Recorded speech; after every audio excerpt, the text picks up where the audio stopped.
I'm gonna make for you now a chicken, bacon and corn pasty. This is a really simple thing to do. A bit of oil into our pan. I'm gonna get our butter in there. Onions.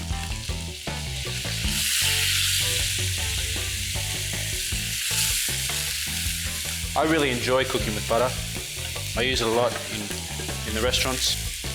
It really adds a good richness to dishes. I'm going to quickly chop up some bacon. Now, if you like big chunks of bacon, leave it a bit chunky. If you want a smaller piece, just cut it a bit smaller, but I quite enjoy some larger strips of bacon in there. So we're going to turn the heat up a little bit now, so our onions are a bit soft.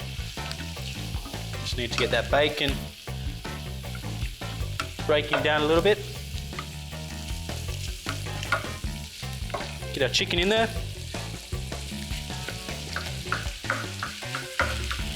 This is lovely lean chicken breast that we're using. Once again, we're going to ramp things up a bit and get the heat on flat out. And just break that chicken mince down a little bit. While we're waiting for the chicken to cook, I've got here some parsley. I'm going to do a fine, quick chop of this. So a nice little tip when you're chopping parsley, just bunch it up in your hand, hold it nice and tight, and with your hand, create like a little spider leg shape, so your fingernails are behind your knuckles as such, so that when you're chopping, you're not likely to cut your fingernail off. Start nice and slow and work up your speed as you get more confidence. And just walk your fingers back.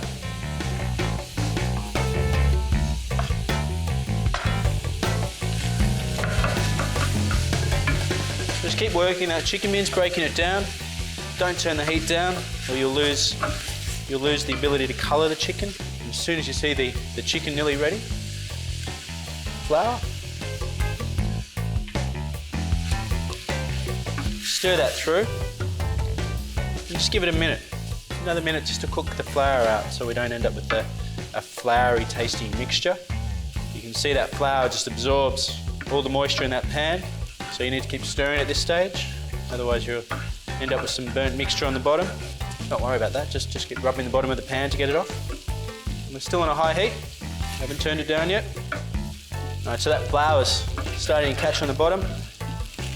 And I can see that it's starting to colour a bit, so I know the flour is cooked. So we've got some chicken stock.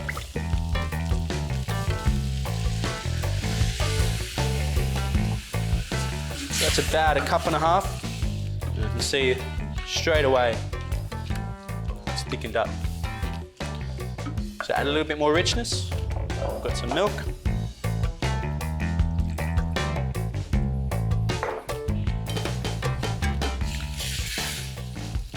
Bring that back up to the boil.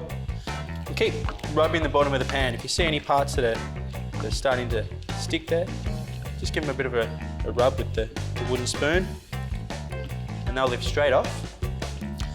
There's a lot of flavour in there, so you want to get that into the pasty mix. So it's back up to the boil. Get some corn. And our parsley we chopped before.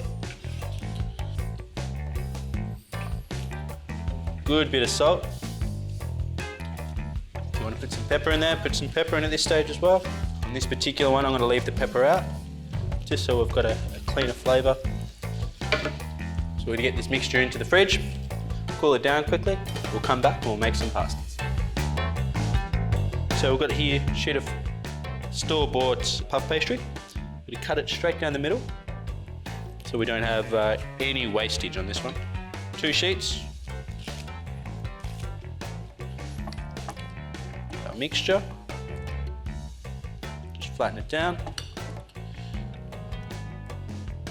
Be as generous as you like with this, as long as you've got enough room to pour the pastry over the top and crimp it down on the sides. So what's that? That's about 3 tablespoons I put on there, maybe a touch more. And we just need to brush the edges with some water. This moisture just allows the pastry to stick to itself when we fold it over the top.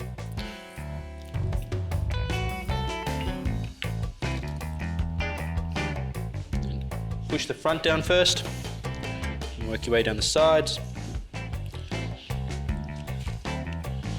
And then on this one, push down the side, and then push that excess air out.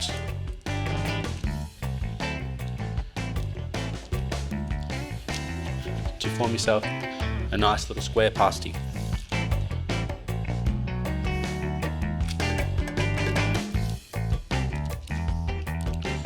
Down the side, pressing that extra air out.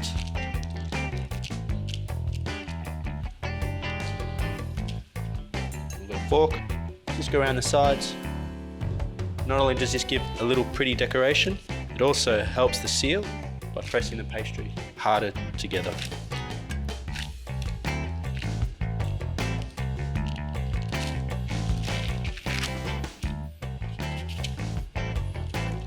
We're just going to score the top of these so that when the mixture heats up, the steam will be able to release and the pasty won't burst. We'll put a little egg wash over these, which will allow them to get a really nice golden colour. So I'm going to get these into the oven to bake, and then I'm going to go watch the footy.